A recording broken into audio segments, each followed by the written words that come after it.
Okay, तो अपन start करते हैं। लास्ट क्लास में बहुत सारी चीजें पढ़ लिए थे, जैसे इलेक्ट्रॉनिक कॉन्फ़िगरेशन क्या होता है, screening effect, shielding effect, Z effective, है ना। फिर अपन देखे थे रेडियस, साइज एंड उसके बाद कुछ चीजें अपन मेल्टिंग पॉइंट पे भी देख लिए थे, है ना। है ना, मेटालिक बॉन्डिंग पे डिपेंड करता है, और ये ऑर्डर है, ये ऑर्डर याद करना पड़ेगा। ठीक है, एटलीस्ट 3D सीरीज का सब फिजिकल प्रॉपर्टी जो भी है आपको याद करना है ना, 3D सीरीज का एटलीस्ट। ओके, और ये अपन लास्ट क्लास में ही पढ़ लिए थे। मेटालिक बॉन्डिंग जो है हमारा किस पे डिपेंड करता है? मेटालिक बॉन्डिंग जो है अपना डिपेंड करता है number of unpaired electron, generally. यहाँ पे लिख लेना जनरली, कुछ एक्सेप्शन भी है यहाँ पे, है ना। है ना। हाँ मोहम्मद, मैं लास्ट में करा दूंगा, ठीक है। ठीक है मोहम्मद, आप रुकना, ओके। हाँ ठीक है। ओके, आप रुकना। ओके, अपन लास्ट में रिवाइज कर लेंगे, ओके। ठीक है, फाइन। मोहम्मद, इरफान, है ना। आप रुकना ही नहीं, चले जाना, है ना। एक दो बार क्या हुआ, किसी ने बोला सर रिवाइज करा दो, वो लास्ट में निकल जाते हैं लोग। खोजता रहता हूँ मैं, कहाँ गया कहाँ गया। ठीक ठीक है, रुकना, है ना। ठीक है, तो देखो मेल्टिंग पॉइंट जो है हमारा मेटालिक बॉन्डिंग पे डिपेंड करता है ना। तो मेटालिक बॉन्डिंग किस पे डिपेंड कर रहा था हमारा? Number of unpaired electron. क्यों? जितने ज्यादा अनपेयर इलेक्ट्रॉन होंगे उतना ज्यादा डीलोकलाइजेशन होगा, इलेक्ट्रॉन का मूवमेंट होगा। जितना ज्यादा मूवमेंट होगा इलेक्ट्रॉन का, उतना ही स्ट्रॉन्ग मेटालिक बॉन्डिंग होगा। जितना स्ट्रॉन्ग मेटालिक बॉन्डिंग होगा उतना ही हमारी हाई मेल्टिंग पॉइंट होगी, है ना। अब आते हैं हम लोग ग्राफ जो एनसीईआरटी में मेंशन होगा। ठीक है। ओके, अभी हम लोग जस्ट स्टार्ट किए, है ना। अभी जस्ट स्टार्ट किए मेल्टिंग पॉइंट का, है ना। मेल्टिंग पॉइंट जो है हमारा डिपेंड करता है नंबर ऑफ अनपेयर इलेक्ट्रॉन पे, है ना। और मैं लास्ट में फिर से रिवाइज करा दूंगा प्रीवियस लेक्चर का। ओके, तो आप लोग रुकना, जिसको डाउट होगा प्रीवियस लेक्चर का तो आप वेट करना, ओके। ठीक है, फीका। ओके, अब देखो जैसे आप लोग के एनसीईआरटी में ऐसा कुछ ग्राफ दिया होगा, है ना, कर्व टाइप का। आप लोग सोच रहे हो कि सर ने जो बोला था कि नंबर ऑफ अनपेयर इलेक्ट्रॉन पे डिपेंड करता है, इसका मतलब ये हुआ कि जितना ज्यादा अनपेयर इलेक्ट्रॉन उतना ज्यादा इसकी मेल्टिंग पॉइंट होनी चाहिए। बट अगर आप देखोगे ध्यान से तो मैग्नीज का क्या होता है, मेल्टिंग पॉइंट कम है अगर आप कॉपर से कंपेयर करो और आयरन से। सर ऐसा क्यों? तो यहाँ पे है एक्सेप्शन। रीजन क्या है यहाँ पे? यहाँ पे भी अगर आप देखोगे कि हमारी नंबर ऑफ अनपेयर इलेक्ट्रॉन कितना है, 5। कितने हैं, 5। यहाँ पे भी नंबर ऑफ अनपेयर इलेक्ट्रॉन कितने हैं, 5। 5 है ना। Yes sir. बोलो। सिमिलरली आयरन में भी अगर आप चेक करोगे ध्यान से, सभी लोग सुनना, 4 है। तो इसका मतलब एटलीस्ट मैग्नीज को क्या होना चाहिए था, या तो कॉपर के बराबर हो जाए या कॉपर से ज्यादा हो। कम तो नहीं सर होना चाहिए 6 है आयरन ना, से। आयरन में तो 6 है। अनपेयर्ड। हाँ 6 है। ये पेयर्ड है ना, देखो। 3D6 का कॉन्फ़िगरेशन जब आप लिखोगे कैसा आएगा, देखो। 1 यस 2 सर। 3 4, 1 2 3 4 5 एंड 6। 4 अनपेयर्ड हो गए ना। Yes sir.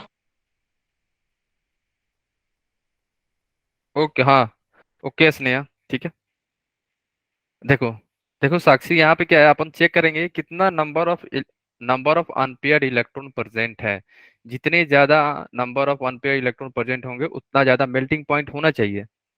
ये सही भी है जनरली। बट कुछ एक्सेप्शन है, जैसे मैग्नीज के केस में। यहाँ पे देखो, यहाँ पे नंबर ऑफ अनपेयर्ड इलेक्ट्रॉन कितना है, 5 है ना। Yes sir. 5 है ना, ठीक है। बट मैग्नीज का जो मेल्टिंग पॉइंट है आयरन और क्रोमियम से कम है। ये ऐसा क्यों होता है? क्योंकि ऐसा देखा गया है कि मैग्नीज का जो डीलोकलाइजेशन करने का जो टेंडेंसी है ना, काफी कम है। ये एक्सपेरिमेंटली देखा गया है कि जो इसका D5 जो है ना, इसका मैग्नीज का D5 का डी D5 और जो हमारा इलेक्ट्रॉन एस में है, इनकी डीलोकलाइजेशन टेंडेंसी काफी कम, वीक है। तो जितना कम टेंडेंसी होगा डीलोकलाइजेशन होने का, इसलिए मैग्नीज का मेल्टिंग पॉइंट कम होता है। ठीक है, इसके पीछे रीजन यही है, ओके। हम्म। ठीक है। ओके, तो आप लोग जैसे, और यहाँ पे रीजन भी लिखा हुआ है, जैसे आप देख भी सकते हो कि manganese has lower melting point due to the stable configuration like D5 4s2, so that यहाँ पे हो क्या जाता है कि delocalisation of electron will not take part properly. यहाँ पे डीलोकलाइजेशन प्रॉपरली नहीं होता है, इसलिए यहाँ पे मेटालिक बॉन्ड बिकम वीक। ये ध्यान रखना, यही रीजन है ना। ये एक्सेप्शन में आएगा, मैग्नीज का अनपेयर इलेक्ट्रॉन ज्यादा है फिर भी कम है। इसके पीछे रीजन ये है कि यहाँ पे डीलोकलाइजेशन कम होता है, और जितना कम डीलोकलाइजेशन होगा उतना ही हमारी कम मेल्टिंग पॉइंट होगी। कम का मतलब वीक, वीक होगा। ठीक है, ग्राफ समझ गए ना आप? बहुत सारे बच्चों को डाउट होगा इस ग्राफ में, एनसीईआरटी में है, और ये ग्राफ समझ गए सभी लोग? बोलो, किसी को डाउट हो तो आप पूछ लो, अपने आप को अनम्यूट करो आप। किसी को इस ग्राफ में कहीं पे भी कुछ भी डाउट है पूछो। मेन आपको आइडिया होना चाहिए मैग्नीज का, मैग्नीज का कम क्यों है, तो आपको पता चल गया। Due to having the less tendency to gets delocalised. यहाँ पे जो डी इलेक्ट्रॉन है और एस इलेक्ट्रॉन जो है, यहाँ पे टेंडेंसी नहीं होती है डीलोकलाइजेशन होने की। ठीक है। सर बोलो। सर फिर इसका बॉइलिंग पॉइंट भी कम होगा? हाँ ठीक है ना। Sir number of unpaired electron D orbital देखते हैं बस, एस का नहीं देखते। यहाँ पे टोटल इलेक्ट्रॉन जो है ना, अनपेयर इलेक्ट्रॉन सर तो डी में ही है ना। जो क्रोमियम है ना, उसमें एस में एक इलेक्ट्रॉन है, तो उसमें भी एक अनपेयर्ड इलेक्ट्रॉन रह गया, तो हम क्रोमियम डी में ही नीचे होना देख रहे हैं, डी में। चाहिए। Okay sir. वैसे देखो, वैसे तो होना चाहिए था मैग्नीज का ज्यादा। आप सही हो कि वैसे तो होना चाहिए था ज्यादा मैग्नीज का, बट है कम। तो हम लोग देखो, हम लोग कुछ तो, केमिस्ट्री में बहुत सारा चीज पहले तो एक्सपेरिमेंट होता है। अच्छा ये कम आ रहा है, आखिर आ क्यों रहा है? तब हम लोग सोचे अच्छा इसका रीजन ये हो सकता है कि यहाँ पे तो अनपेयर इलेक्ट्रॉन ज्यादा भी हैं, फिर भी आखिर इसका मेल्टिंग पॉइंट कम क्यों हो रहा है। ये तो हम देख के कोई नहीं बता सकता है कि इसका मेल्टिंग पॉइंट कम है। ये एक्सपेरिमेंट एक्सपेरिमेंट हुआ होगा। मेल्टिंग पॉइंट, हाँ इसका मैग्नीज का मेल्टिंग पॉइंट 10 x मान लो। ऐसा एक्सपेरिमेंट करके ही पता चला होगा हम लोग को, ऐसे थोड़ी है कि हम देख के बता देंगे इसका मेल्टिंग पॉइंट ये है। समझ रहे हो ना आप? तो एक्सपेरिमेंट हुआ है और यहाँ पे चेक, ये पता चला कि मैग्नीज का जो है मेल्टिंग पॉइंट क्या होता है, कम होता है। तो लोगों को समझ में नहीं आया आखिर ऐसा क्यों हो रहा है। और कॉन्सेप्ट ये था कि जितने ज्यादा अनपेयर इलेक्ट्रॉन होंगे उतना ज्यादा मेल्टिंग पॉइंट होना चाहिए था, क्योंकि उतना ही स्ट्रॉन्ग मेटालिक बॉन्डिंग होगा। बट यहाँ पे तो उल्टा हो रहा था। तो लोगों ने ये बोला कि इसके पीछे रीजन ये हो सकता है कि यहाँ पे प्रॉपर डीलोकलाइजेशन नहीं हो रहा है। यही है ना। ठीक है, इसके पीछे रीजन यही है। ओके, आगे चले अपन। क्योंकि वैसे तो होना चाहिए था ज्यादा, बट है कम, तो कुछ तो रीजन देना है अपने को, है ना। वैलिड रीजन हो, रीजन यही है। ओके। हम्म। ठीक है। ओके गाइस, आगे चले अपन। ठीक है, बोलो। और एक ऑर्डर याद रखना आप लोग बस नोट में, जैसे जैसे डाउन द ग्रुप जाओगे ना तो मेल्टिंग पॉइंट बढ़ता है। मीन्स 3D, 3D के बाद 4D, बाद 5D। Order of melting point. क्योंकि ऐसा देखा गया है ना, जो 4D एंड 5D पे जो इलेक्ट्रॉन होते हैं ना, इनकी डीलोकलाइजेशन टेंडेंसी बहुत ज्यादा होती है। इंटर आयोनिक बॉन्डिंग होता है ना यहाँ पे, तो टेंडेंसी बहुत हाई होता है। 4D 5D electron having high tendency, high tendency to gets delocalized, to gets delocalized, है ना। डीलोकलाइजेशन की टेंडेंसी बहुत ज्यादा होता है यहाँ पे, इसलिए 5D का मेल्टिंग पॉइंट ज्यादा होता है, फिर 4D, फिर 3D का। ओके, ठीक है, बोलो, किसी को डाउट है? एनी वन, है ना। और आप बोल सकते हो इंटर एटॉमिक बॉन्डिंग। ठीक है, और inter atomic bonding. Inter atomic bonding में मीन्स सेमी मॉलिक्यूल में बॉन्डिंग बनाने की टेंडेंसी ज्यादा होता है इनका। ओके, बस आपको ध्यान रखना है ऑर्डर कौन सा। 5D का ज्यादा होता है, फिर 4D, देन 3D, ये वाला। ठीक है, मेल्टिंग पॉइंट का ऑर्डर है। ओके, आगे चले हम लोग, बोलो, किसी को कहीं पे कुछ भी डाउट है? एनीवन? ओके ठीक है, साक्षी देख लो।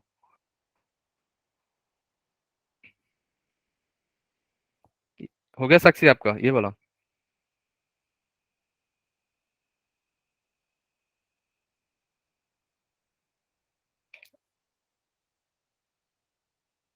ओके ठीक है, डन।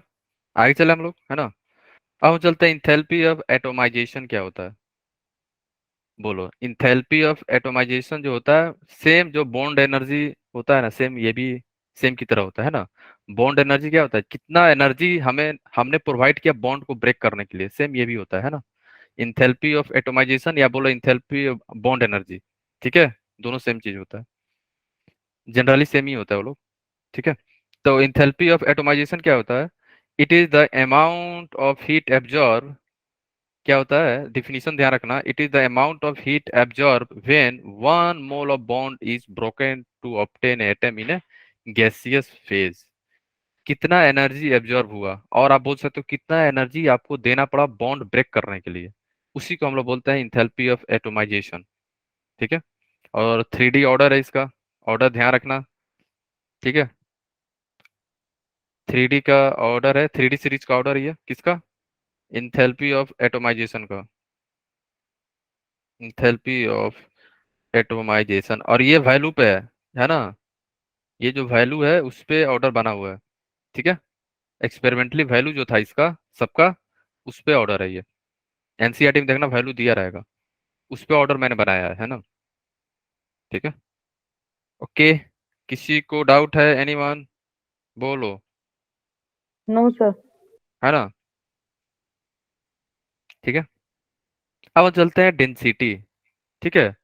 डेंसिटी किस पे डिपेंड करती है, मोलर मास और मोलर वॉल्यूम पे, ठीक है। अगर कोई बोले कि डेंसिटी का फॉर्मूला बताओ तो क्या बोलोगे आप, मास अपॉन वॉल्यूम, है ना, ये बोलते थे ना आप, डेंसिटी का मास अपॉन वॉल्यूम। हाँ, तो अगर आप किसी एलिमेंट का निकाल रहे हो तो क्या हो, डेंसिटी ऑफ एलिमेंट क्या हो जाएगा, उसका मोलर मास और उसका मोलर वॉल्यूम, है ना। वैसे जो है डेंसिटी जो है हमारी क्या होती है, लेफ्ट टू राइट जाओगे ना, अगर डेंसिटी लेफ्ट टू राइट जा रहे हो, ध्यान सुनना, लेफ्ट टू राइट जाने से क्या होता है, डेंसिटी जो है हमारा बढ़ता है ना। क्या होता है, density increases from left to right in series, ठीक है। क्यों होता है, इसके पीछे रीजन ये है कि, अगर आप ध्यान से सुनना यहाँ पे सभी लोग, जो नोट में लिख लो यहाँ पे, साइज जो है ना, अगर हमारा साइज डिक्रीज करेगा ना तो इसका मतलब ये हुआ कि उसका वॉल्यूम भी डिक्रीज हो रहा है, ये ध्यान रखना, यही रीजन है, ठीक है।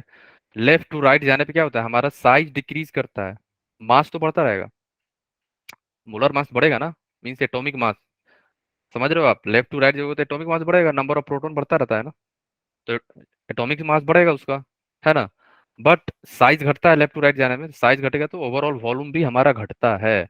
अब अब आप इधर फॉर्मूला देख लो इसका, क्या है, अगर हमारा मोलर वॉल्यूम डिक्रीज कर रहा है और मोलर मास इंक्रीज कर रहा है, तो इसका मतलब ये हुआ ओवरऑल हमारा डेंसिटी इंक्रीज करेगा, समझ गए आप, ठीक है। अब बताओ, किसी को कहीं पे कुछ भी डाउट है, एनीवन, बोलो। और ये ऑर्डर जो है याद रखना आप लोग, ठीक है, बोलो, एनीवन, किसी को डाउट है, बोलो, आगे चले हम लोग, बोलो गाइस, वॉल्यूम मीन्स। हाँ बोलो। डेंसिटी जो है हमारा किस पे डिपेंड करता है, नीचे देख लो आप लोग, है ना। डेंसिटी का अगर फॉर्मूला आप देखोगे, density is equal to mass upon volume होता है ना। तो यस मैं सर। ये बोल रहा हूँ कि जब लेफ्ट टू राइट जाओगे पीरियड में, है ना, left to yes sir. Right जाते हो तो क्या होता है, साइज हमारा डिक्रीज करेगा ना, यस सर। जब साइज डिक्रीज करेगा तो वॉल्यूम भी हमारा डिक्रीज करता है, ठीक है। Yes sir. अगर वॉल्यूम डिक्रीज कर रहा है, अगर हमारा डिनोमिनेटर डिक्रीज कर रहा है, इसका मतलब क्या हो रहा है, डेंसिटी हमारा बढ़ेगा ना। Yes sir. और वैसे ही बोल सकते हो कि हमारा मोलर मास भी इंक्रीज करता है, मास तो इंक्रीज करेगा ना, लेफ्ट टू राइट जाओगे तो एटॉमिक मास बढ़ता रहता है ना। सर मैं ये कह रही हूँ मोलर वॉल्यूम और वॉल्यूम में क्या डिफरेंस है?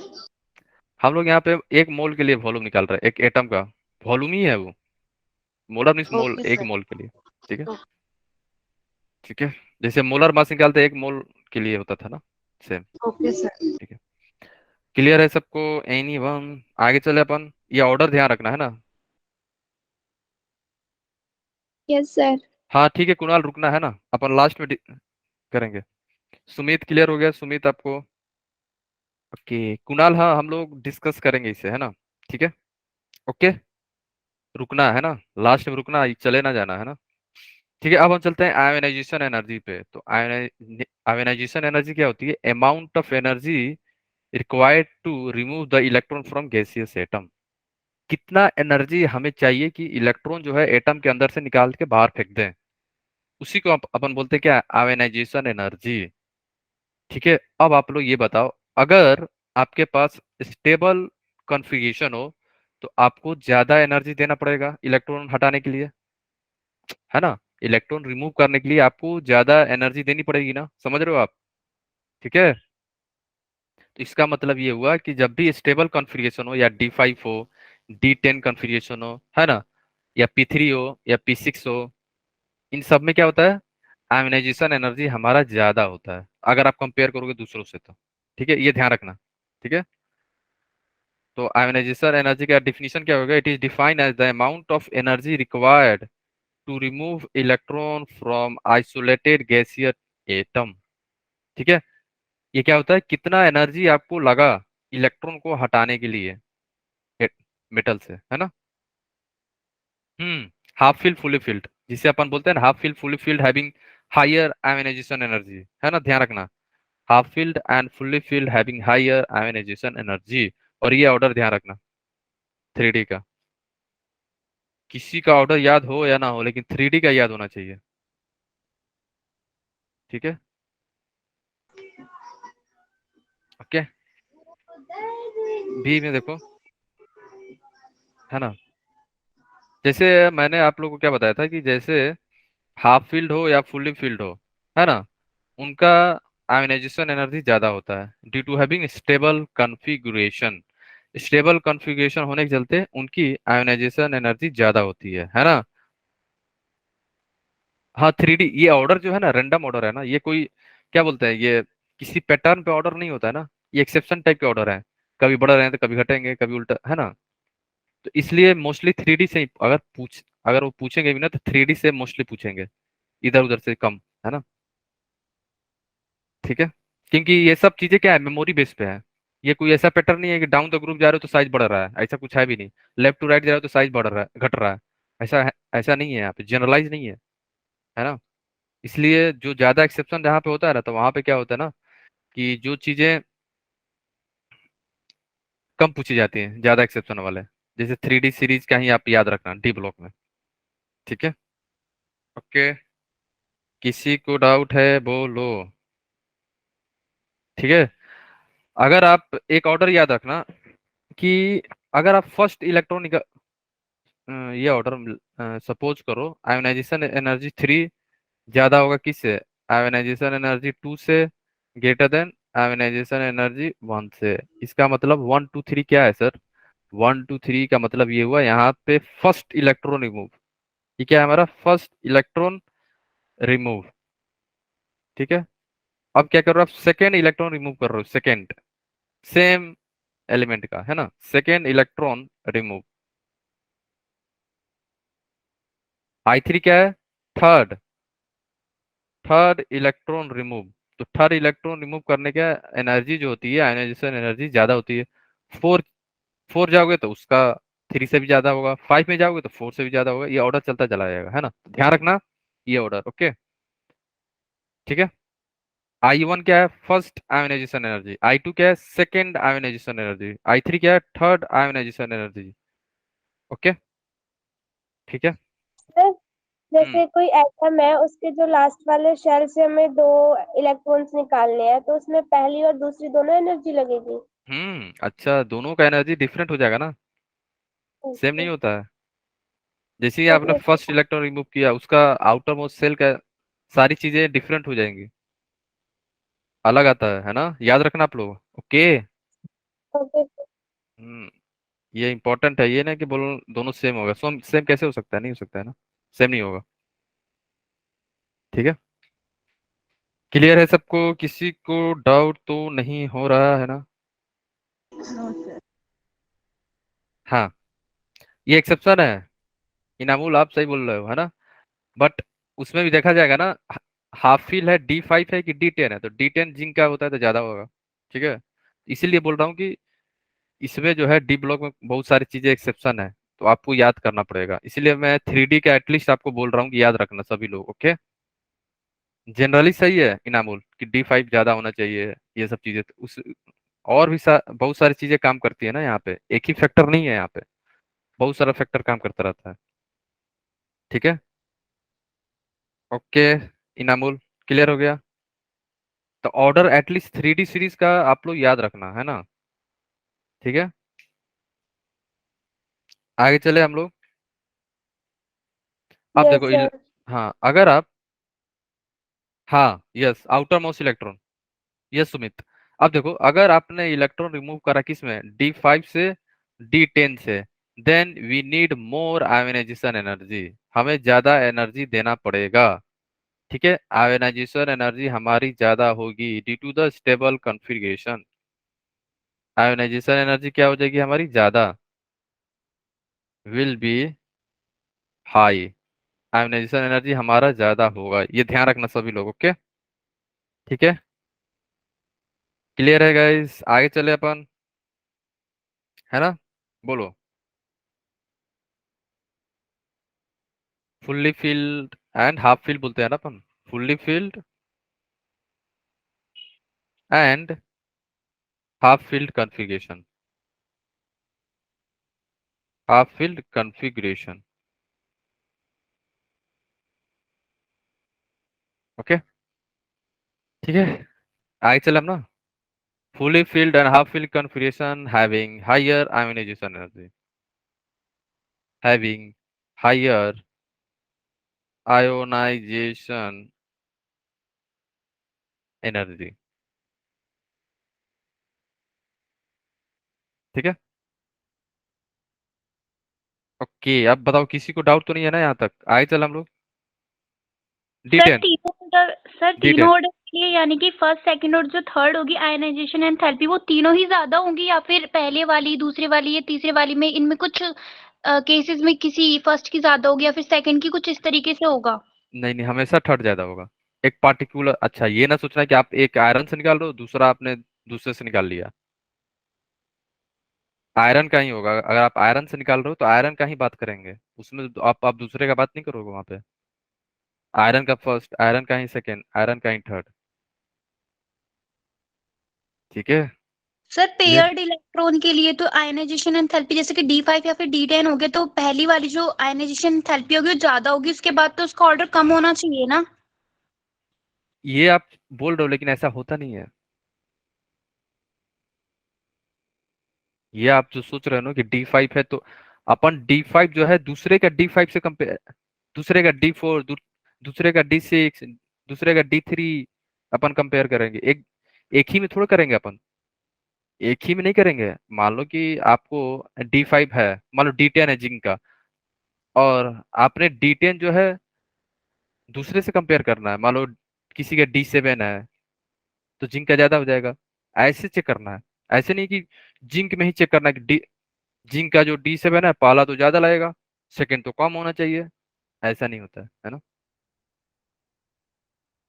ठीक है, ध्यान रखना। ठीक है गाइस, क्लियर हो गया ना? दूसरे ऐसे ना सोच लेना कि हमेशा ये ट्रू है, हमेशा ट्रू है, ट्रू स्टेटमेंट है ये, ऑलवेज ट्रू। आयोनाइजेशन एनर्जी जो होगा जैसे जैसे आप बढ़ते जाओगे ना, हमेशा ज्यादा होगा। ठीक है ना, थर्ड का ज्यादा होगा, देन सेकेंड, देन फर्स्ट, हमेशा, इसमें कोई एक्सेप्शन नहीं है।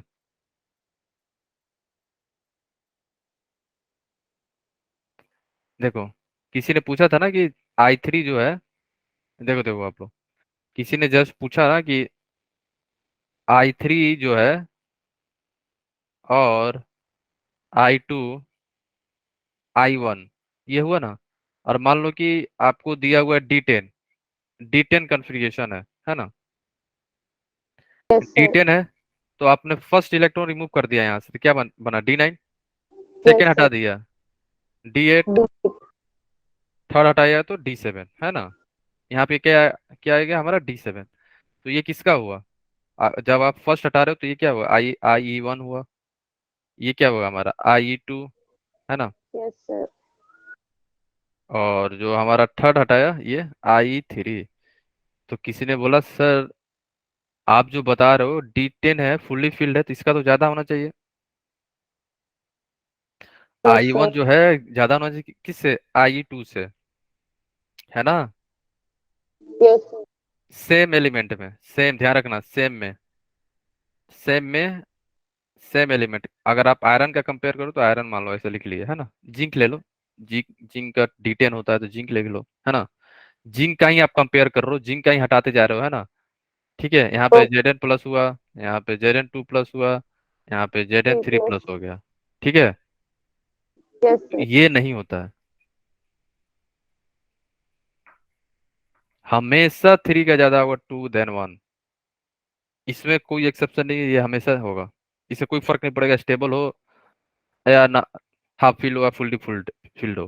हाँ, जब आप सेम एलिमेंट नहीं होगा, बट अगर आपने कंपेयर कर दिया है किसी का D7 है, तब D10 का ज्यादा होगा। मान लो D7 किसी दूसरे का ले लिया आपने, मैंगनीज का ले लिया, ठीक है, और ये जिंक का है, ये जिंक का है और ये मैंगनीज का है, तो फर्स्ट वहां पे लिखा रहेगा, कंपेयर करो फर्स्ट आयोनाइजेशन एनर्जी।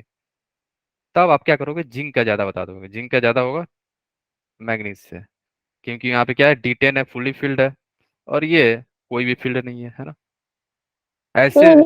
हट के ज्यादा होगी एवरी केसेस में। हाँ, एनर्जी जो है सक्सेसिव एनर्जी बोलते हैं इसे अपन, सक्सेसिव, सक्सेसिव हमेशा ज्यादा होगा। इससे ये एक्सेप्शन भी नहीं है, ध्यान रखना, ये हमेशा ओके ट्रू सर। होगा, इससे फर्क नहीं पड़ता है कोई भी हो। ठीक है, ओके, आगे चले हम लोग, है ना? इसमें D5 D10 से कोई लेना देना नहीं है, क्योंकि हम लोग एक सेम एटम में बात कर रहे हैं ना। हाँ, हमेशा, always, I3 I2 I1 I4 I3 I2 I1 I5 same होगा ये, सक्सेसिव हमेशा ज्यादा होगा। ओके, क्लियर हो गया सबको? किसी को डाउट है तो पूछ लो फिर, है ना? आगे चले हम लोग।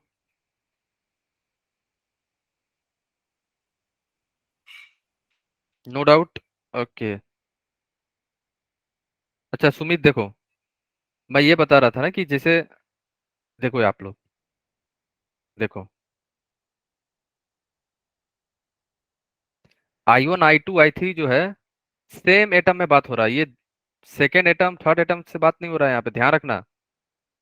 ये जो है आयोनाइजेशन एनर्जी जो है, आप पीरियोडिक टेबल में भी पढ़े होगे, तो वहां पे I1 I2 I3 जो है, अपन जो ऑर्डर होगा I3 का ज्यादा कब होगा? जब आप सेम एलिमेंट में बात कर रहे हो, दूसरे से थोड़ी पता चलेगा उसका, दूसरे का नहीं बता सकते ना अपन जल्दी। ठीक है, देखो जैसे आपके पास D10 है, D10 में से अगर आपने एक इलेक्ट्रॉन यहाँ से निकाल दिया तो क्या मिलेगा हमें? D10 में आपने एक इलेक्ट्रॉन यहाँ से हटा दिया तो हम मिल गया, मान लो D9। ठीक है, फिर एक इलेक्ट्रॉन हटाया आपने तो आपको मिल गया D8, फिर आपने एक हटा दिया तो आपको मिल गया D7। और यहाँ पे मान लो कि आपका Zn था, यहाँ पे हो गया Zn प्लस, यहाँ पे हो गया Zn2 प्लस, और यहाँ पे हो गया Zn3 प्लस। तो इसका फर्स्ट आयोनाइजेशन एनर्जी हो गया हमारा, ये अपना सेकंड हो गया, ये अपना थर्ड हो गया। अब अगर कोई बोले कि ऑर्डर बताओ इसका, तो हमेशा होगा, ऑलवेज, इसमें कोई एक्सेप्शन नहीं है। ठीक है, फुल्ली फ्यूल्ड हाफ फील्ड से कोई लेना देना नहीं है, ध्यान रखना। ठीक है, ये एक्सपेरिमेंटली देखा गया है, एक्सपेरिमेंटली भी देखा गया है ना? इसके पीछे बहुत सारा फैक्टर काम करने लगता है ना? ठीक है, यस सर। सुमित क्लियर हो गया आपको? ठीक है, सेम एलिमेंट, सेम में, ये नहीं कि दूसरे से भी कंपेयर कर रहे हो बैठ के आप, नो, सेम। ठीक है, ये जो ऑर्डर है सेम एटम के लिए होगा, कोई एक पर्टिकुलर एटम का बात हो रहा है तब होगा, दूसरे का नहीं पता हमको। फिर दूसरे का हम लोग चेक करेंगे, वही stable configuration, fully filled, half field, है ना? उसी से। ठीक है, अब चलते हैं मैग्नेटिक प्रॉपर्टी। देखो मैग्नेटिक प्रॉपर्टी तो अपन कोऑर्डिनेशन कंपाउंड में ही कवर कर लिए थे, याद है? तो अभी भी जस्ट देख लो, वैसे तो अपन कवर कर चुके हैं। मैग्नेटिक प्रॉपर्टी दो टाइप के होते हैं, पैरामैग्नेटिक एंड डायामैग्नेटिक, है ना? पैरामैग्नेटिक क्या होता है? Weekly attract in magnetic field, ये वीकली अट्रैक्ट होता है, वीकली। और पैरामैग्नेटिक क्या बोलेंगे हम लोग? जब उसके पास क्या हो? अनपेयर इलेक्ट्रॉन, क्या हो? अनपेयर्ड इलेक्ट्रॉन हो, तभी हम वो जब जो सब्सटेंस होगा हमारा वो क्या होगा? पैरामैग्नेटिक होगा, है ना? और यहाँ पे स्पिन मैग्नेटिक मोमेंट क्या होगा? जीरो नहीं होगा, याद रखना, नॉट जीरो। ठीक है, क्योंकि यहाँ पे एन जो होगा हमारा कुछ तो कुछ आएगा, 1 है, 2 है, 3 है, ये डिपेंड करेगा नंबर ऑफ अनपेयर्ड इलेक्ट्रॉन। तो स्पिन मूवमेंट याद है? स्पिन मूवमेंट निकालते थे म्यू एस, याद है ना? N into n plus two आया। बोर मैग्नेटॉन, एन क्या था? नंबर ऑफ अनपेयर इलेक्ट्रॉन, भूल तो नहीं गए ना? नहीं सर, अपन याद है हम लोगों को, है ना? ये क्या था हमारा? नंबर ऑफ अनपेयर इलेक्ट्रॉन, है ना? हम्म, हो गया सुमित?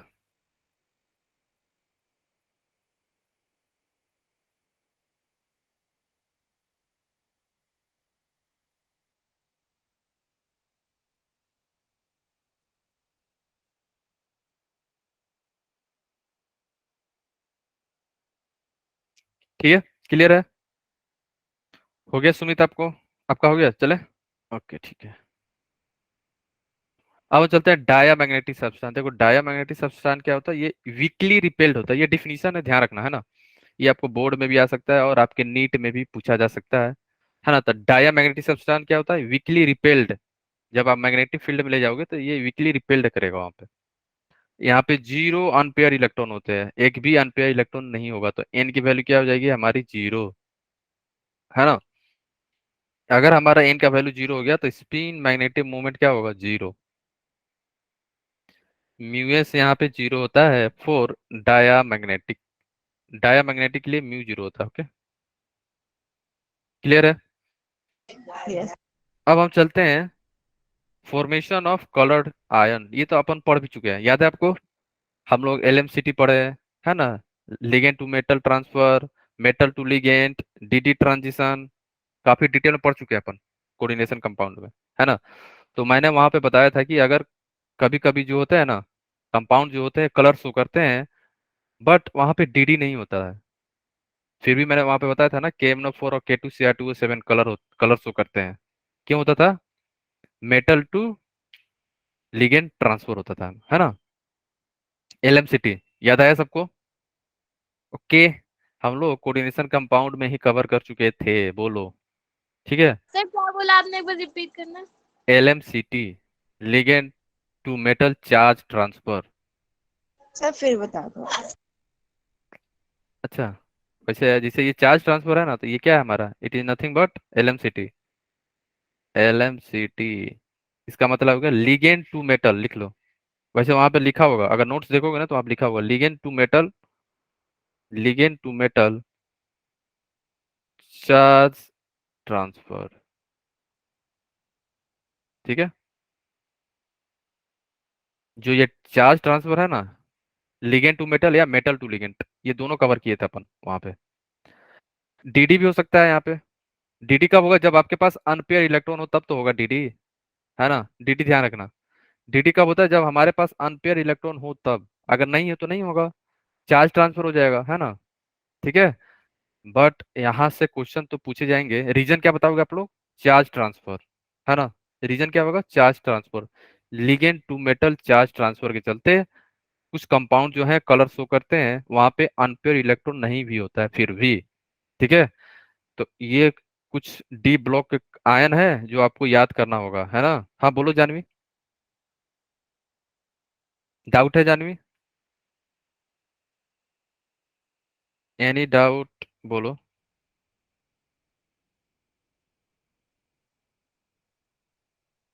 डाउट? नो? हाँ हाँ हाँ, colour is very very important, याद रखना आप लोग, कलर याद करना पड़ेगा। इसीलिए मैंने लिखा हूँ यहाँ पे, है ना? जितने भी मेटल आयन है डी ब्लॉक के, एटलीस्ट याद रखना आप लोग।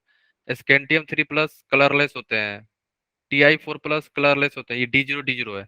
क्यों होता है? ये D0 है, ठीक है, D0 कॉन्फ़िगरेशन पे है ये। Ti4 plus colourless, Ti3 plus purple, V4 plus blue, copper 2 plus blue, ये याद रखना पड़ेगा ना। V3 plus green, V2 plus violet, Cr3 plus violet, Mn3 plus violet, Ni2 plus green, है ना। ये D0 है, ये भी आपका D0 है, कलरलेस जो है ना।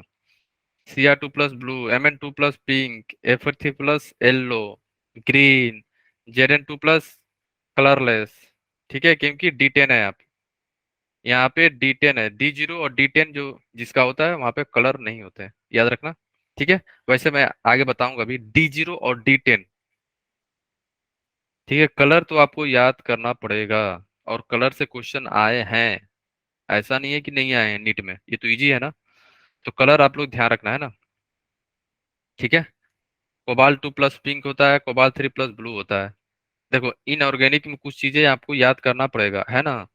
तो डीएनए ब्लॉक जो है कुछ याद करना वाला चैप्टर है, तो इससे आप लोग घबराना नहीं, है ना। एक बार याद हो जाएगा ना, तो ये सबसे इजी हो जाएगा क्वेश्चन सॉल्व करने के लिए आप, है ना, ठीक है, ध्यान रखना, है ना। इनऑर्गेनिक देख के आप लोग घबराना नहीं, इसमें बहुत सारी चीजें हैं जो आपको याद करना पड़ेगा, है ना।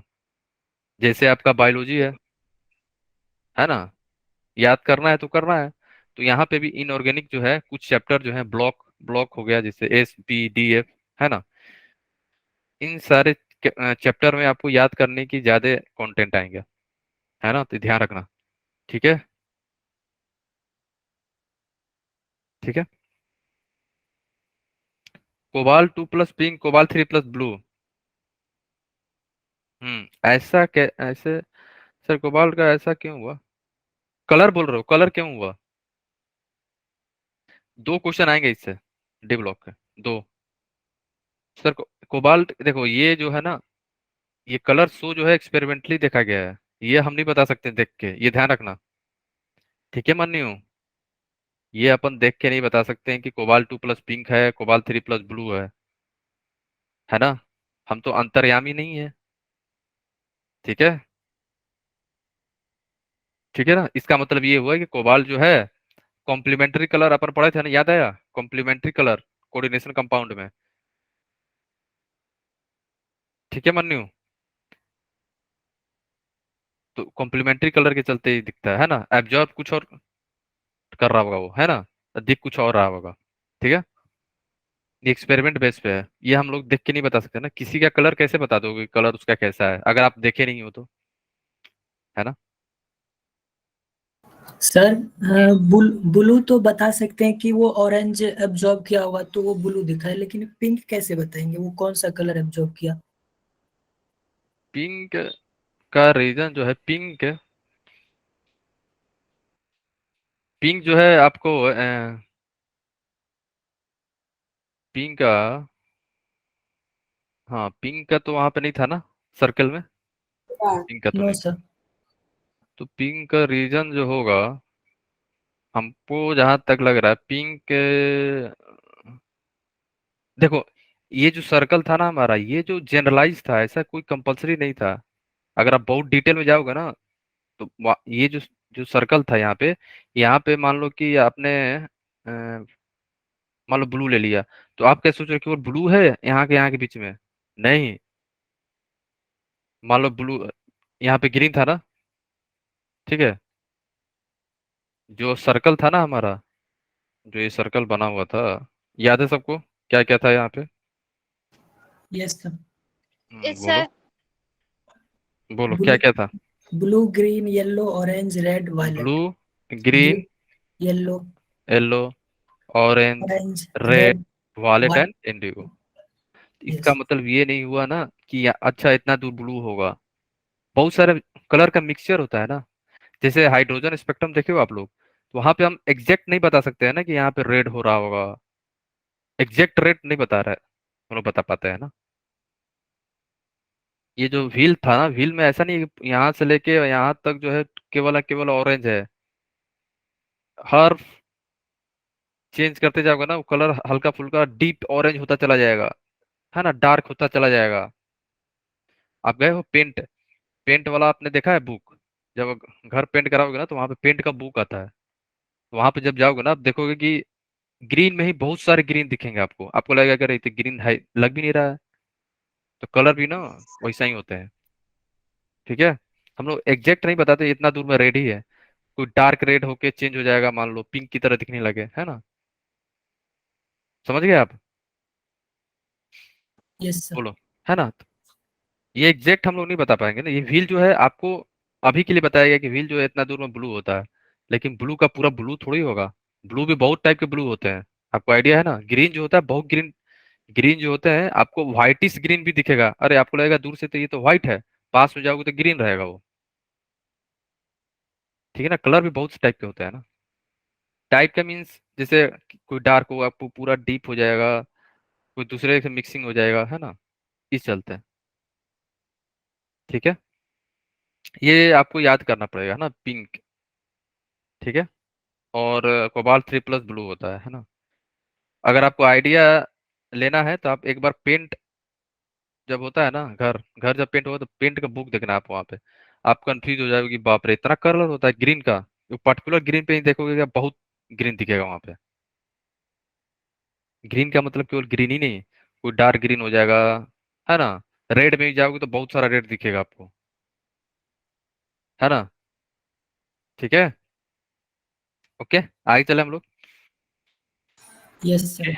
ठीक है, अब देखो फॉर्मेशन ऑफ कॉम्प्लेक्स कंपाउंड, है ना। इसके पीछे रीजन क्या है, क्यों डी ब्लॉक जो है ज्यादा कॉम्प्लेक्स कंपाउंड बनाते हैं, क्योंकि इससे रीजन क्या है, small size, D block, D electron होते हैं यहाँ पे तो इजीली बॉन्ड बना लेते हैं, है ना।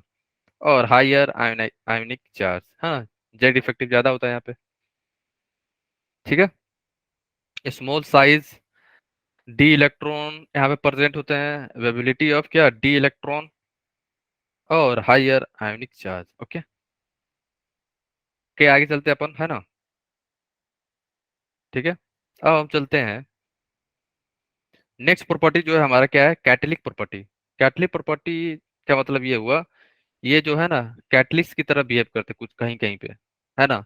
डी ब्लॉक जो होते हैं ना मेटल, कैटलिस्ट की तरह भी बिहेव करते हैं, जैसे निकेल, है ना। आगे देखो यहाँ पे लिखा हुआ है रीजन जो है, जैसे आयरन जो है, आयरन कहाँ यूज होता है हमारा, हैबर प्रोसेस में। आयरन आप देखोगे ना तो हैबर प्रोसेस में यूज करते हैं अपन, है ना। निकेल जो है हमारा यूज होता है किसमें, हाइड्रोजिनेशन में, है ना, वेजिटेबल ऑयल बनाने में। प्लेटिनम, सर हाँ बोलो। सर हैबर प्रोसेस वही अमोनिया जो प्रिपेयर करते थे। हाँ yes, formation of ammonia, ammonia जहाँ से बनाते हैं अपन, ये अपन पढ़ेंगे अभी, है ना, ये सभी सब आएगा। निकेल जो है हाइड्रोजिनेशन में, निकेल याद है ना, निकेल प्लेटिनम, प्लेटिनम याद है आप लोग को। हाइड्रोजिनेशन करते थे, हाइड्रोजन का एडिशन होता था, याद है। प्लेटिनम यूज करते हैं हम लोग की कहाँ पे, ओस्टोवाल प्रोसेस में। क्यों, ओस्टोवाल प्रोसेस में क्या होता था, फॉर्मेशन ऑफ NH3। ठीक है, और V2O5 कहाँ यूज होता है कैटलिस्ट की तरह, contact process. Contact process means formation of H2SO4 का फॉर्मेशन होता है ना। रीजन क्या है, कैटलिस्ट क्यों होता है, यहाँ पे रीजन दिया हुआ है।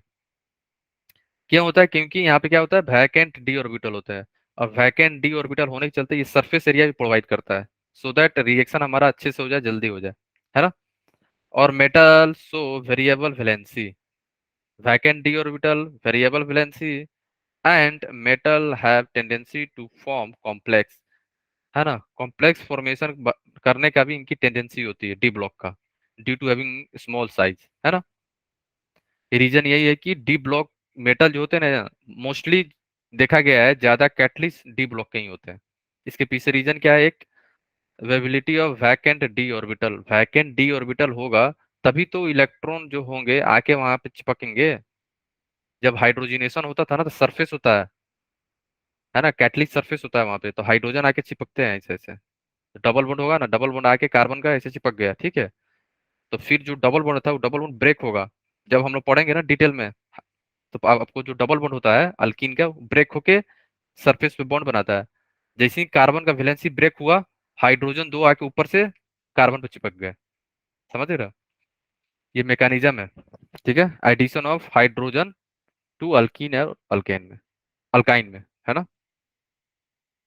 ठीक है, यही रीजन है कि डी ब्लॉक के जितने भी मेटल होते हैं ना, वो कैटलिस्ट की तरह बिहेव करते हैं। ओके, क्लियर है? किसी को डाउट है? एनीवन? बोलो, कहीं पे कुछ भी डाउट है बोलो, बोलो। No doubt?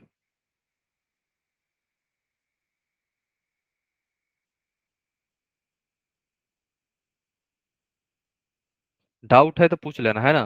देखो, डी इनऑर्गेनिक में आपको पेशेंस रखना पड़ेगा, मैं बार बार बोल रहा हूँ। इनऑर्गेनिक जो है आपको पेशेंस से पढ़ना होगा, घबराना नहीं होगा। है इतने कितने ज्यादा चीजें याद करनी है, कैसे मैं कर पाऊंगा, कैसे मैं कर पाऊंगी। डीएनए ब्लॉक, मैं बार बार बोल रहा हूँ, आप सभी लोग अच्छे से इसे पढ़ना, है ना, क्योंकि एक बार पढ़ लोगे इससे जल्दी क्वेश्चन बनेंगे, है ना। ठीक है, अब चलते हैं फॉर्मेशन ऑफ इंटरसियल कंपाउंड। इंटरसियल कंपाउंड क्या होता है? जैसे आपने छोटा एटम ले लिया कोई, है ना, और आपने डॉप कर दिया, मीन्स मिक्स कर दिया किसके साथ? डी ब्लॉक मेटल के साथ। तो डी ब्लॉक मेटल जो होगा, अगर आप सॉलिड स्टेट पढ़े होगे तो वहां पे वाइड प्रेजेंट होता है, वैकेंट, कहीं कहीं खाली जगह होता है ना। क्रिस्टल जब चेक करोगे मेटल क्रिस्टल का, तो क्रिस्टल में कहीं कहीं खाली जगह होता है। सॉलिड स्टेट में आपने देखा होगा वाइड, ट्रायंगुलर वाइड, है ना, ऑक्टाइडल वाइड, टेट्राइडल वाइड, स्क्वायर वाइड, है ना। तो वहां पे क्या होता है ना, जो स्मॉल साइज एटम जो होते हैं ना, जैसे कार्बन हाइड्रोजन अपन यूज करेंगे, है ना, तो वो चले जाते हैं वहां पे। इससे क्या होता है कि क्रिस्टल का फॉर्मेशन चेंज हो जाता है। ठीक है, ध्यान रखना। तो फॉर्मेशन ऑफ इंटरसियल कंपाउंड में भी हेल्प करता है हमारा डी ब्लॉक मेटल। ठीक है, यहाँ पे क्या होता है? When small size atom like hydrogen, carbon, nitrogen are doped into d block metal crystal, this small atom occupy void। जो छोटा छोटा एटम है ना, वो क्या करेगा? खाली जगह, void क्या है? फ्री स्पेस, है ना। क्रिस्टल के अंदर फ्री स्पेस होता है, ट्रायंगुलर void, ऑक्टाइडल void, है ना, आप पढ़े होगे सॉलिड स्टेट में, है ना।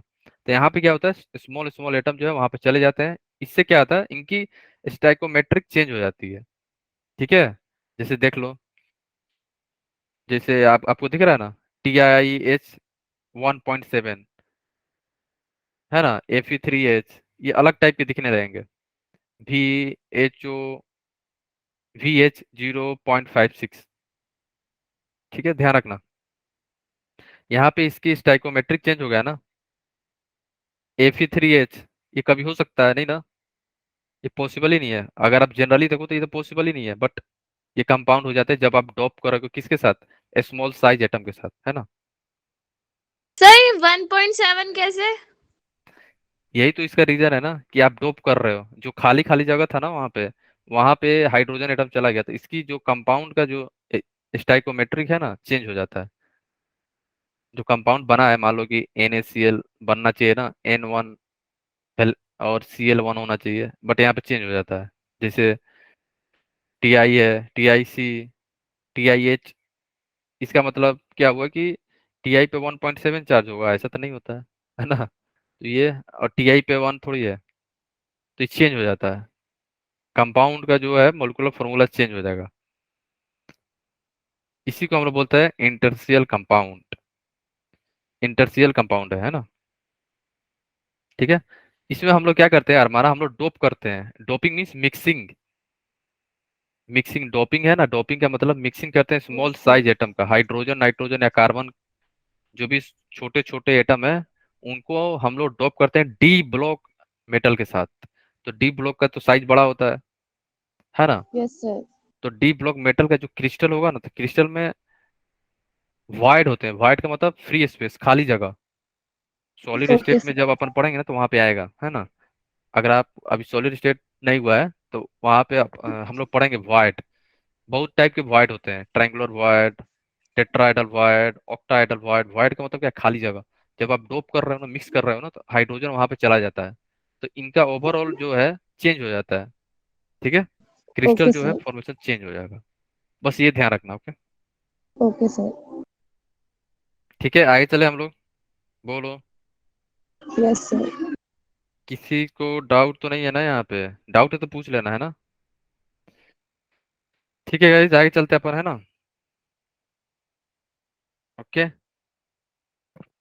अब चलते हैं, देखो डोपिंग करने से फायदा क्या होता है, हम लोग क्यों करते हैं, इसके पीछे रीजन ये था कि इनका जो है फिजिकल प्रॉपर्टी चेंज हो जाता है, जैसे melting point, boiling point, metallic conductive will be increase. हमेशा ध्यान रखना, जब भी आप डोपिंग करते हो तो फिजिकल प्रॉपर्टी चेंज हो जाएगा, जैसे मेल्टिंग पॉइंट इंक्रीज कर जाएगा, बॉइलिंग पॉइंट बढ़ जाएगा, मेटालिक कंडक्टिविटी बढ़ जाएगी, हार्डनेस भी बढ़ जाएगा। ठीक है। और इसकी हार्डनेस इतना ज्यादा बढ़ जाती है कि डायमंड की तरह अप्रोच करने लगता है हार्डनेस। ध्यान रखना। और इससे क्वेश्चन आया हुआ है कि क्या इंडस्ट्रियल कंपाउंड जो है इतना हार्ड हो सकता है डायमंड की तरह। हाँ, उसकी जो हार्डनेस है डायमंड की तरह अप्रोच करती है, तो इतना हार्ड हो जाएगा डोपिंग के बाद। ध्यान रखना है ना, मेल्टिंग पॉइंट, बॉइलिंग पॉइंट, सारी चीजें बढ़ जाती है डोपिंग करोगे तो आप। जब भी मिक्सिंग करने से क्या होता है, फिजिकल प्रॉपर्टी चेंज हो जाता है हमारा। ओके, ठीक है। अब बताओ, किसी को डाउट है, एनीवन? No sir. ओके,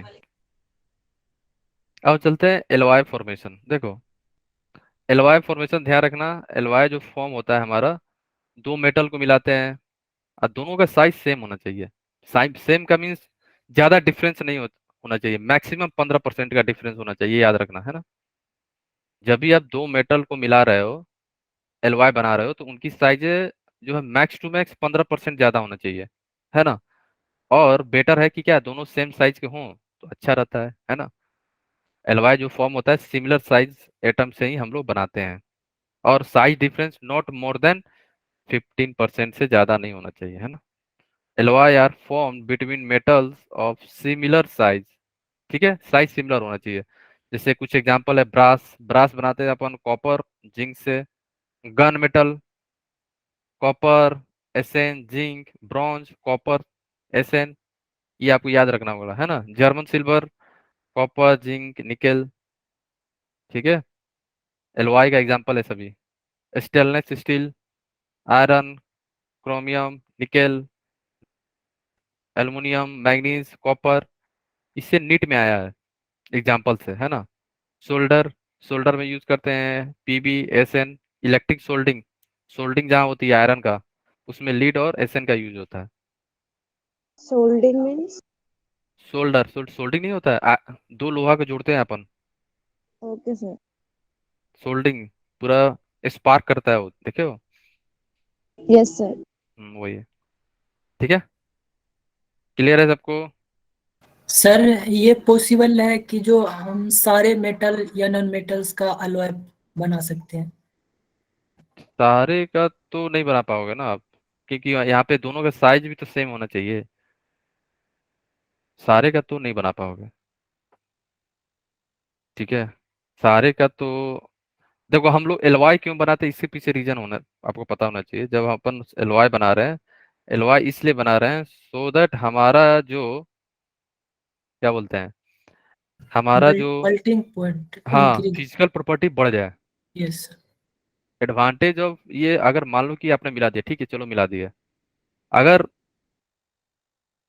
आपने दो मेटल को मिला दिया और आपको जो चाहिए, आपका जो रिक्वायरमेंट है वो पूरा ही नहीं हो रहा है, तो आप क्या मिलाने से फायदा हुआ? नहीं ना।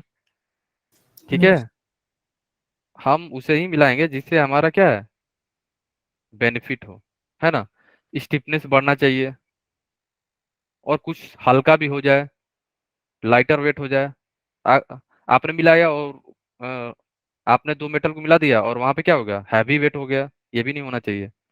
ठीक है, ठीक है, और जल्दी कोरोड ना हो जाए, कोरोजन ना हो। सर इनमें क्या लिखा है आपने मोर के बाद? More resistance to corrosion, resistance means रोकना। ए में?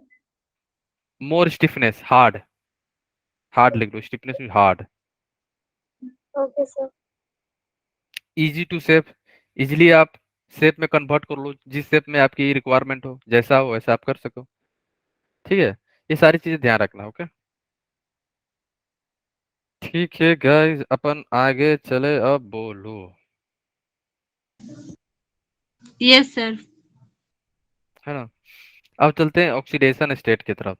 ओके, एक चीज याद रखना, डी ब्लॉक में कॉमन ऑक्सीडेशन स्टेट क्या होता है, 2 होता है इन डी ब्लॉक।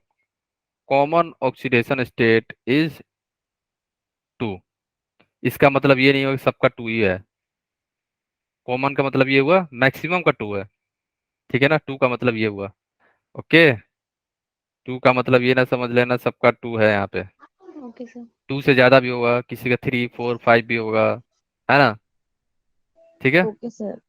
जैसे एक बार नीट में क्वेश्चन आया हुआ था, वहां पे दिया हुआ था कि ऐसा आपको ट्रांजिशन मेटल बताना है जिसकी ऑक्सीडेशन स्टेट फिक्स है। तो यहाँ पे 3 जो हैं डी ब्लॉक के, जिनकी ऑक्सीडेशन स्टेट फिक्स है, चेंज नहीं होती है। एक तो स्कैंडियम है, दूसरा हमारा जिंक और कैडमियम है ना। अब आप लोग ये बताओ कौन सा ऐसा ट्रांजिशन मेटल है जिसका ऑक्सीडेशन स्टेट फिक्स है। जिंक, कैडमियम और स्कैंडियम। कैडमियम। और इसी यही क्वेश्चन में 70% जनता का आंसर गलत हो गया था। सिर्फ स्कैंडियम होगा ना? हाँ, मैंने क्या बोला, ट्रांजिशन। मैंने डी ब्लॉक थोड़ी बोला। फिर ओके सर। अब देख लेना आप, इतना इजी क्वेश्चन 70% जनता गलत कर गए, ठीक है। तो नीट में जो क्वेश्चन आएंगे काफी इजी आएंगे, बस यही है कि आपको याद होना चाहिए, ठीक है। ओके, यहाँ पे तीनों का फिक्स है। बस क्वेश्चन क्या पूछा हुआ था, ट्रांजिशन, ट्रांजिशन मेटल का। क्लियर है, आगे चले हम लोग। Yes sir. इसमें किसी को डाउट नहीं आ रहा ना कि जिंक कैडमियम मरकरी क्यों नहीं हुआ, क्योंकि ये ट्रांजिशन मेटल नहीं है ना। Yes sir, fully filled orbit. हाँ, ठीक है, ठीक है। अब चलते हैं आगे हम, हाँ। अब हम देखें, देखो कुछ कॉमन ऑक्सीडेशन स्टेट है, आप लोग याद रखना, भूलना नहीं, है ना। कॉमन जैसे स्कैंडियम का फिक्स है 3, ये तो याद भी हो गया। जिंक का याद हो गया आपको। कॉपर 1 या 2 में होता है। निकेल 2 हो या 3 हो या 4 हो। कोबाल्ट 2 हो या 3 हो। एक सेकंड, मैं सर्कल कर दे रहा हूँ कॉमन वाला, है ना, ठीक है। कॉमन वाला सर्कल कर दे रहा हूँ मैं। निकेल का 2 कॉमन है, कोबाल्ट का 2 और 3 है। आयरन का 2 3, मैग्नीज का 2 और 7, क्रोमियम का 3 एंड 6 कॉमन है। टाइटेनियम का 4 एंड 5 कॉमन है। और 2 3 भी शो करेगा, ऐसा नहीं है कि नहीं करेगा, कॉमन जो है, ठीक है। ठीक है, तो आप लोग याद रखना इसे, है ना। ऑक्सीडेशन स्टेट जो है आप सभी लोग याद करना, है ना, भूलना नहीं, ओके। और एक चीज और याद रखना, जितना कम ऑक्सीडेशन स्टेट होता है ना, वो आयनिक इन नेचर होता है। वैसे हम लोग नेक्स्ट क्लास में कवर करेंगे, लेकिन चलो अभी कर लेते हैं ना, ठीक है। ठीक है, ये तो आपको पता चल गया ना कि D5 जो है ज्यादा होता है D3 से, स्टेबल कॉन्फ़िगरेशन याद रखना, है ना। ये तो पता भी चल गया आपको, है ना। D2 stable configuration, D5 D10 ज्यादा होते हैं स्टेबल, ओके। सर, बोलो। टेस्ट में एक क्वेश्चन था हमारे, जो मैग्नीज है उसकी ऑक्सीडेशन स्टेट इतनी ज्यादा क्यों है? ड्यू टू मतलब टू हैविंग से very, 4। Due to having vacant d orbital. Vacant d orbital होता है ना वहाँ पे बहुत ज्यादा, और इलेक्ट्रॉन भी प्रेजेंट है। Okay sir. मैग्नीज में क्या है, मैग्नीज का D5 4H2 है ना। अब बताओ इतना इलेक्ट्रॉन है तो होगा नहीं, ठीक है। आउटर मोस्ट में है D5 7 है ना टोटल। 7 से ज्यादा होना मुश्किल है, मैक्सिमम 7 होगा, ठीक है। यहाँ पे लिखा हुआ है टू मेनी डी इलेक्ट्रॉन, ध्यान रखना, लिखा हुआ है यहाँ पे, ओके। आगे चले गाइस, बोलो बोलो। और एक चीज यस और ध्यान सर। रखना, वो आगे आ जाएगा, यस सर। आगे आएगा, है ना, ठीक है। आ गया यहाँ पे देखो। लोअर ऑक्सीडेशन स्टेट जो होता है ना मेटल का, वो आयनिक बॉन्ड बनाता है, याद रखना, इससे क्वेश्चन आया हुआ है।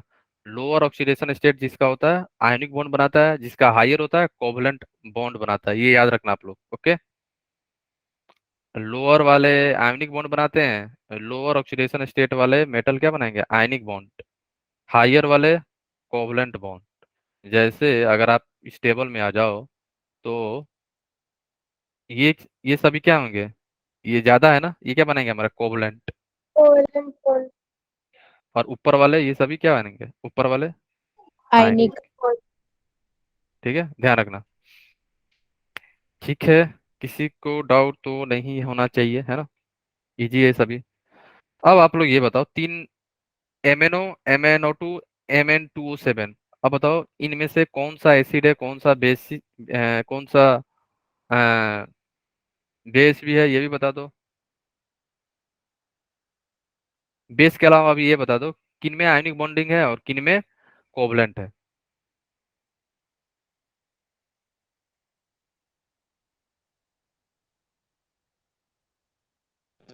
MnO में आयोनिक बॉन्ड, MnO2 में MnO Mn2O7 में कोवेलेंट बॉन्ड, और MnO2 में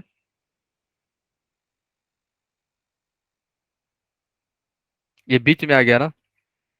एक चीज और बता दे रहा हूँ यहाँ पे, ध्यान रखना। जैसे जैसे ऑक्सीडेशन स्टेट बढ़ता है, आयनिक नेचर बढ़ता है। याद आया सबको, पीरियोडिक टेबल में पढ़े होगे आप लोग। जितना ज्यादा ऑक्सीडेशन नंबर उतना ही ज्यादा उसकी एसिडिटी। याद आया सबको। तो यहाँ पे ऑक्सीडेशन स्टेट क्या है, +2 है, यहाँ पे +4, यहाँ पे +7। +7। यस। अब आप लोग ये बताओ, ये तो कम है ना ऑक्सीडेशन स्टेट, आयनिक होगा। ये आयनिक प्लस कोवलेंट दोनों की तरह बिहेव करता है। बॉन्ड जो होता है बीच में होता है, को है ना, मीन्स जो इसका बॉन्ड का इस बॉन्ड करेक्टर जब चेक करोगे ना, आपका बॉन्ड करेक्टर जिसको बोलते हैं अपन, तो ये आयनिक कोवलेंट की तरह ही रहता है। आयनिक प्लस कोवलेंट बीच बीच में होता है। सर हम लिखेंगे क्या फिर दोनों? हाँ, ओके सर। देखो कोई सा भी एक बॉन्ड जो होता है ना आयनिक नहीं होता है, आपको पता है ना चीज। Yes sir. कोई एक बॉन्ड आयनिक हो ही नहीं सकता है, 100% पॉसिबल नहीं है। तो यहाँ पे हो सकता है कि यहाँ पे जो परसेंटेज है लगभग लगभग बराबर है इन दोनों का, इसलिए दोनों होता है। Mn7 में कोवलेंट, कोवलेंट बोल रहे हैं, इसका मतलब कोवलेंट का कोवलेंट कैरेक्टर या कोवलेंट बॉन्ड की कैरेक्टर जो होगा, परसेंटेज जो है बहुत ज्यादा है, तब कोवलेंट बोल रहे हैं। और बीच में क्या होगा, दोनों का बराबर का होगा, आसपास ज्यादा डिफरेंस नहीं हो पाया होगा, है ना। अब बताओ, जैसे जैसे ऑक्सीडेशन स्टेट बढ़ता है, हमारी एसिडिक कैरेक्टर बढ़ता है ना, या एसिडिक स्ट्रेंथ बढ़ता है। तो अब आप लोग ये बताओ, इनमें से तीनों में से कौन हमारा जो है एसिडिक स्ट्रेंथ किसका ज्यादा है तीनों में से। Mn2O7। Sir Mn2O7। यस, ये कैसा होगा हमारा, एसिडिक होगा। Higher acidic. हाँ, हायर बोल सकते हो या एसिडिक भी बोल सकते हो आप लोग, है ना। ये कैसा होगा हमारा, ये हो जाता है हमारा, कलर चेंज कर लेते हैं अपन, ये हो जाता है हमारा बेसिक, क्योंकि ऑक्सीडेशन स्टेट क्या है, कम है। ये कैसा होता है, दोनों की तरह बिहेव करता है। इंटरमीडिएट। यस, तो इसको क्या बोलेंगे हम लोग, एम्फोट्रिक। ठीक है, यस सर। एम्फोट्रिक। ठीक है, जो एसिड और बेस दोनों की तरह बिहेव करे, यहाँ पे लिख लो, एसिड प्लस बेस। ओके, अब बताओ किसी को डाउट तो नहीं आ रहा है ना, यहाँ पे आगे चले अपन, है ना। तो यहाँ पे लिखा है क्या कि ऑक्सीडेशन स्टेट बढ़ेगा ना, तो हमारा एसिडिक स्ट्रेंथ इंक्रीज कर जाती है, याद रखना, है ना। अगर ऑक्सीडेशन स्टेट बढ़ता है तो एसिडिक स्ट्रेंथ भी हमारा बढ़ जाएगा। ये ऑर्डर है, सबको पता है ना, सही है। ठीक है, ठीक है गाइस, है ना। किसी को डाउट है, बोलो यहाँ तक। ओके, तो नेक्स्ट क्लास में यहाँ से अपन स्टार्ट करेंगे, है ना, क्योंकि इसके बाद इम्पोर्टेंट है बहुत, है ना। ये तो आप लोग ऑलरेडी पहले से पढ़े होंगे, लेकिन इसके बाद जो चीजें आएंगी ना, थोड़ा डिफरेंट आएंगी, है ना। ओके, तो हम लोग नेक्स्ट क्लास में यहाँ से स्टार्ट करेंगे। Okay, okay sir. तो नेक्स्ट क्लास ज़्यादा इंपॉर्टेंट होने वाला है, क्योंकि वहाँ पे अपन देखेंगे ऑक्सीडेशन नंबर का जो इम्पोर्टेंट पॉइंट है डी ब्लॉक के रिलेटेड, वो आएगा। ये तो बेसिक था अभी, है ना। ठीक है, okay, so let's meet in the next session, till then bye bye, take care guys. Okay sir.